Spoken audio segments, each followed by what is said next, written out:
తనకు నచ్చాలి. మనం చర్చించి పెట్టుకోవాలి. కానీ ఎవడో దానయ్యకు నచ్చింది మీకు నచ్చినా నేను నా కొడుక్కి చచ్చినా పెట్టను.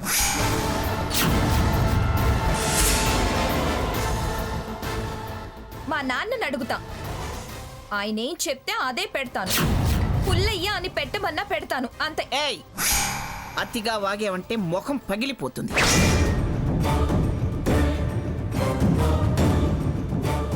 పుల్లయ్య పెంటయ్య అని పెడుతుందట పేరు. చూడండి, మీరు వాళ్ళ మాటలేం పట్టించుకోకండి. ప్రకటన నాది, మీరు ముందు అచ్చు వేయించండి.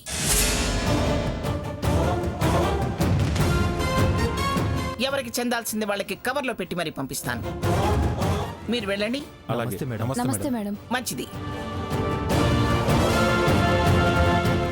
పేరు సెలక్షన్ చేసిన వాళ్ళకి ₹1,00,000 బహుమానం అని చెప్పడం తప్ప కాదా? రేపు ఈ పేరు నేనే ఇచ్చా, అదే పేరు పెట్టారు అని ఆ చెప్పినోడు టముకేసుకుంటూ తిరిగితే పేరు కూడా పెట్టుకోవటం రాని చెమటలు అంటారు. అది నాకు నామర్ద. ఈ ముష్టి వ్యవహారాలు నాకు నచ్చవు. స్వర్ణ, ఏం కూసామే? నావి ముష్టి వ్యవహారాలా? 1,00,000 పారేసేది నేనే. ఎందుకు ముష్టి అవుతుంది? చెప్పవే సీత, చెప్పు. ఇది ఇలా వాగడం, నన్ను ఇలా మాట్లాడడం తప్పా కాదా? వదిలేవే. తప్పా కాదా అంటూ మళ్ళీ దీనికో విచారణ. విచారణ కాదు, తప్పుని తేల్చడం. చెప్పవే సీత. తప్పే అమ్మమ్మ గారు.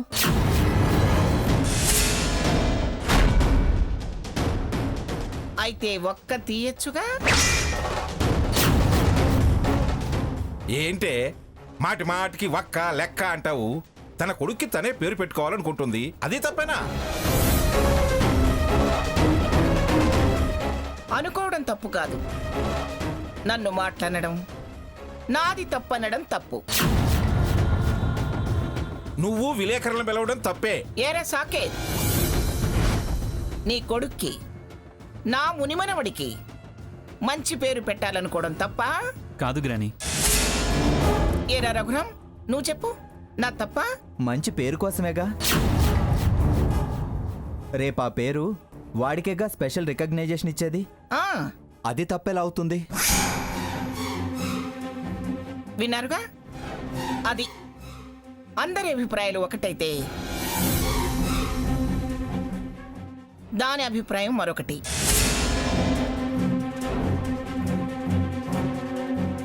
అంటే దాని కడుపులో నా మీద కక్ష,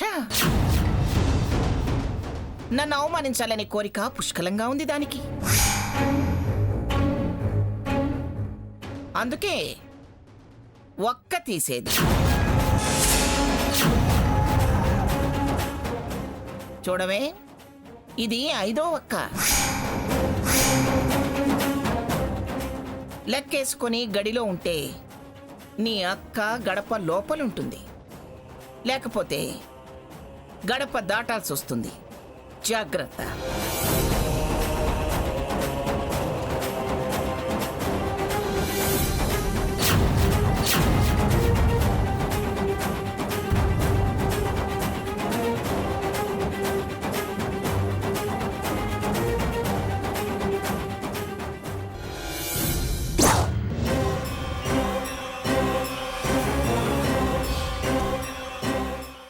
ఏమిటి ద్వారపాలకులు అలా నించున్నారు? ఇదే ఆఖరి ఒక్క. తప్పైందని చెంపలేసుకున్నా, క్షమాపణ చెప్పినా, ముక్కు నేలకి రాసినా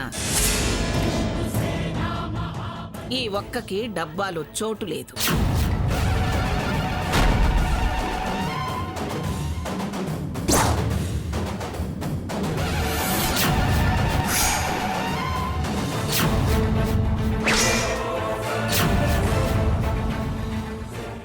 నీకే ఇంట్లో స్థానము లేదు. వెళ్ళవే. వెళ్ళు. నీకే మర్యాదగా బయటికి వెళ్ళు. చాలా అన్యాయం అమ్మమ్మ గారు. నా చెల్లెలి కాపురాన్ని నిలబెట్టడం కోసం వచ్చిందాన్ని నేను. దాని కాపురం నిలబెట్టడం కోసం దాని తప్పుల్ని నా నెత్తి మీద వేసుకున్న దాన్ని. నాకే ఇంట్లో స్థానం లేదనడం చాలా అన్యాయం అమ్మమ్మ గారు. ఏమిటే నాకే న్యాయాన్యాయాలు చెప్పేంత పెద్దదానివైపోయావా నువ్వు? ఇలా వాదిస్తారనే ముందే ఒక్కల షరతు పెట్టా. లెక్కబెట్టి మరీ తప్పుల్ని కాచా. అయిపోయాయి, అన్నీ అయిపోయాయి. అందుకే ఆ ఒక్కతో పాటు నువ్వు కూడా బయటికి వెళ్లాల్సిందే అంటున్నాను. రఘు, నువ్వైనా చెప్పు రఘు. మీ నాన్నమ్మతో నువ్వైనా మాట్లాడు రఘు. నీ సీతని బయటికి వెళ్ళిపోమంటున్నారు. వద్దని చెప్పు రఘురామ్. నానమ్మతో వద్దని చెప్పే అర్హత నాకు కానీ నన్ను చెప్పమనే అర్హత నీకు కానీ లేదు.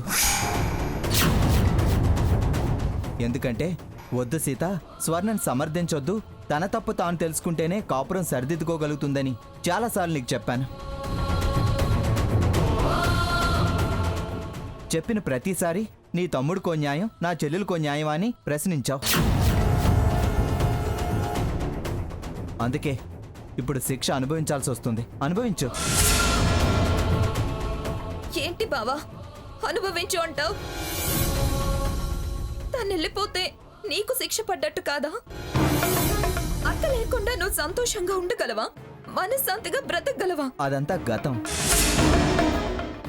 సీత ఎప్పుడు నా మాట వినడం మానేసిందో అప్పుడే మా ప్రేమలో పొరపచ్చు మొదలైంది. వదిలిపెట్టేరా, దాంతో నీకు వాదనలేంటి? ఏ తప్పు జరగకుండా చూసుకుంటా అమ్మమ్మగారు అని మాటిచ్చి మరీ వచ్చింది. ఇప్పుడు మాట తప్పింది. ఇక బయటకెళ్ళక తప్పదు. సీత, ఏదైనా పోకముందే కాపాడుకోవాలి గాని పోయిన తర్వాత అయ్యో పోయింది అని ఏడిస్తే ప్రయోజనమే ఉంది? నువ్వేడ్చినా, చోరు పట్టుకుని వేళ్లాడినా నేను కనికరించను, అస్సలు మన్నించను. నన్ను అరిపించి ఆయాసం తెప్పించకో. వెళ్ళు. తాళి పడిన తర్వాత మెట్టి నీళ్ళే పుట్టి నీళ్ళు అవుతుంది. తాళే తెగదింపులవుతుంటే ఇంకా మెట్టి నీళ్ళు పుట్టి నీళ్ళు అని దీర్ఘాలు తీస్తాయి. దీర్ఘాలు పా.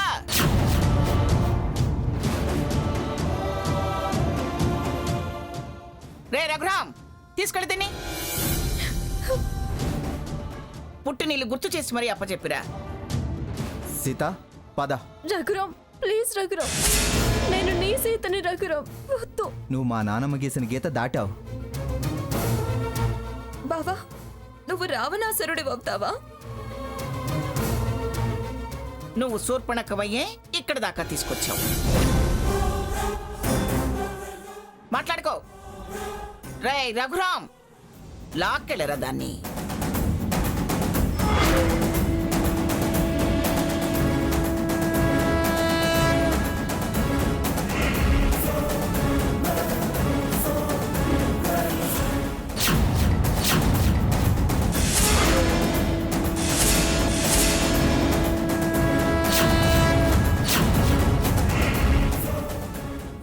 సీత, సీత ఆగు. అక్క అక్క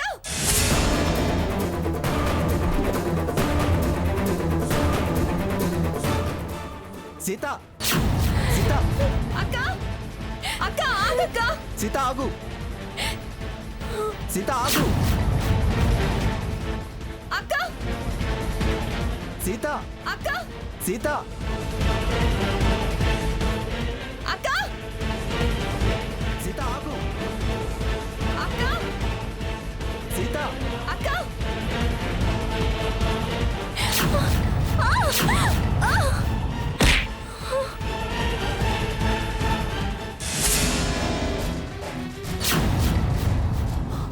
సీత, సీత, అక్క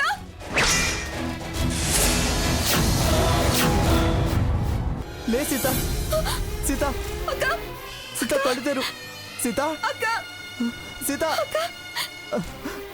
సీత లే అక్క సీత అక్క సీత అక్క సీత అక్క సీత అక్క కళ్ళు తెరు సీత సీత లే అక్క మాట్లాడు సీత సీత అక్క సీత అక్క లే అక్క సీత నన్ను చూడు అక్క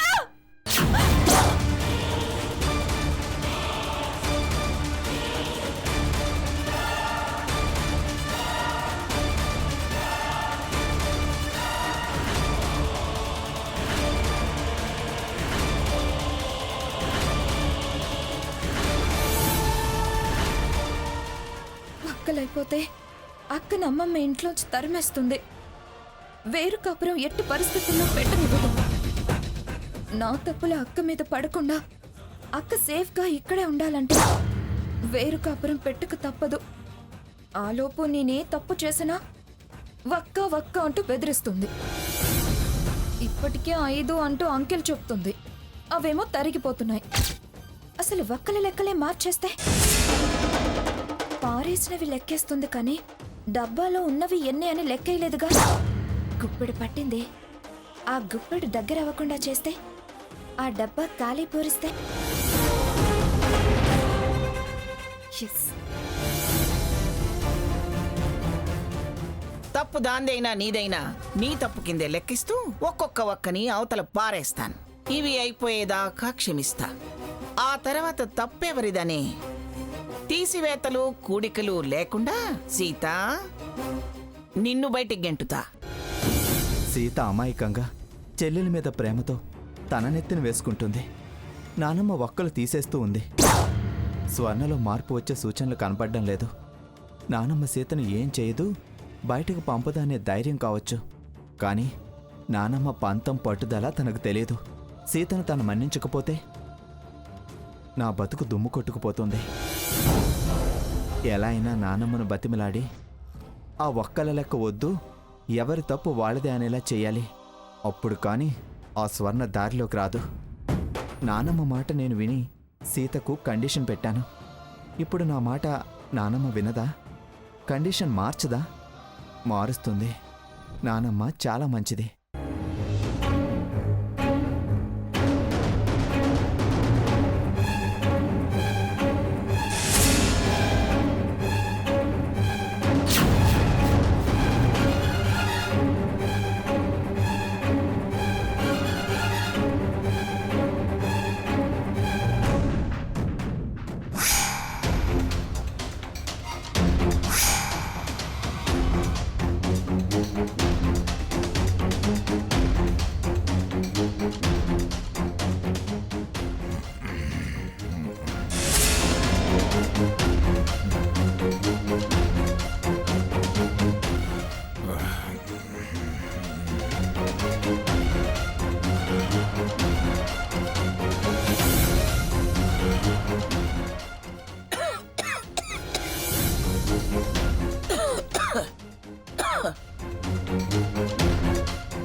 స్వర్ణేమైంది?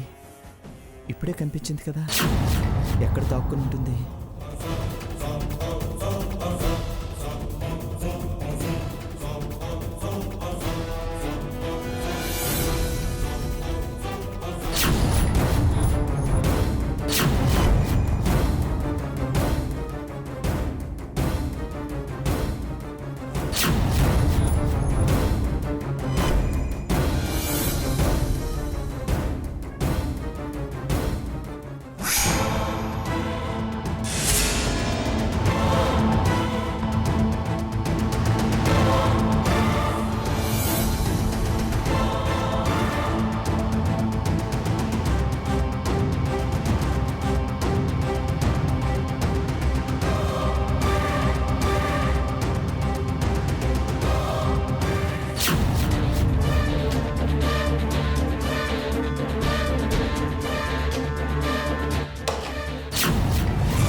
ఎవరది?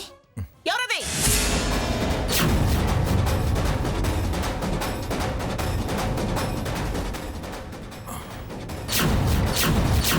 ఏమిట్రా ఈ టైంలో నా గది కిందకు వచ్చావు? ఆ ఒక్కళ్ళ డబ్బా ఎందుకు తీసావు? నానమ్మ అది ఇంక నువ్వేం చెప్పక్కర్లేదురా. ఒక్కలు తగ్గుతున్నాయి, అయిపోతే నీ పెళ్ళాన్ని ఇంట్లో నుంచి వెళ్ళగొడతాననే భయంతో దాంట్లో మళ్ళీ ఒక్కలు వేసి డబ్బా ఖాళీ కాకుండా చేసి నీ పెళ్ళాన్ని కాపాడుకుందామనేగా ఇలా తెగబడ్డావు. నన్ను దక్కించుకోవడానికే దొంగగా మారావా రఘురామ్? నువ్విలాంటి పని చెయ్యవు, కానీ అది మారడం లేదు. నీ ప్రేమ నేను అర్థం చేసుకున్నాను. దాన్ని సమర్థించొద్దు అనుకున్నా అది ఆఖరికి నా కోసం వేరు కాపురం పెట్టాలనే ప్రయత్నంలో ఉంది. ఇద్దరికీ నా మీద ప్రేమ ఉంది, కానీ ఆలోచనల్లో మార్పు ఉంది, అభిప్రాయాల్లో మార్పు ఉంది. అయితే కావచ్చు, పెళ్ళాం మీద ప్రేమ ఉండదా? అది తప్ప? వాడికి పెళ్ళాం మీదంత ప్రేమ ఉంటే నాకు చెప్పుకోవాలి గాని ఇదేమిటండి? నా చెవులకు తాటకులు కట్టి నా కళ్ళు కప్పి రాత్రిపూట నా గదిలోకి దూరి నన్నే అమర్చాలని చూస్తాడా? అది తప్పు.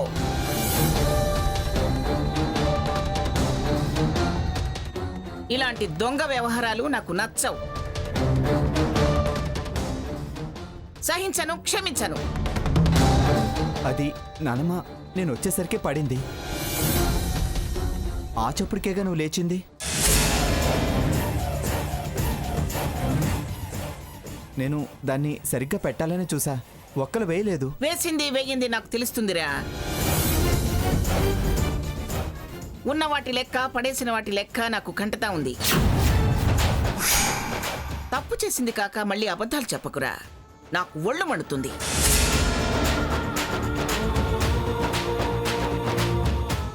నువ్వు కాక ఇంకెవరొచ్చారా? నీకన్నా ముందు ఈ గదిలోకి ఇంకెవరొచ్చారు? అది స్వర్ణ వచ్చిందని చెప్పినా ప్రూవ్ చేయడానికి తను ఇప్పుడు ఇక్కడ లేదు. నేను చెప్పినా నానమ్మ నమ్మదు. పైగా సీత నేను తప్పు చేసి స్వర్ణ మీద నెట్టాలని చూస్తున్నాను అనుకుంటుంది. ఏం చెప్పాలి, ఏం చెయ్యాలి? నానమ్మ అది కాదు నానమ్మ. ఇక నువ్వేం మాట్లాడుకో, నాకన్నీ తెలుసు. సీత, వాడి చేతిలో ఒక్కల డబ్బా నువ్వు చూసావుగా?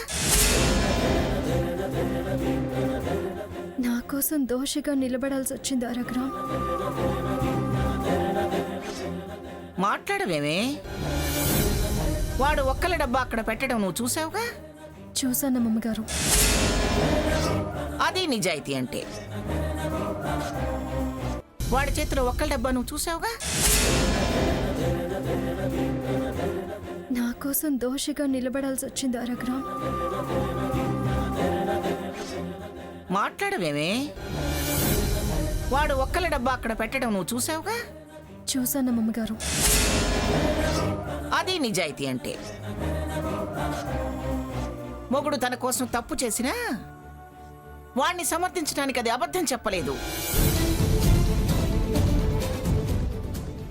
పిఠాపురం వంశంలో పుట్టి అబద్ధాలు, దొంగ పనులు.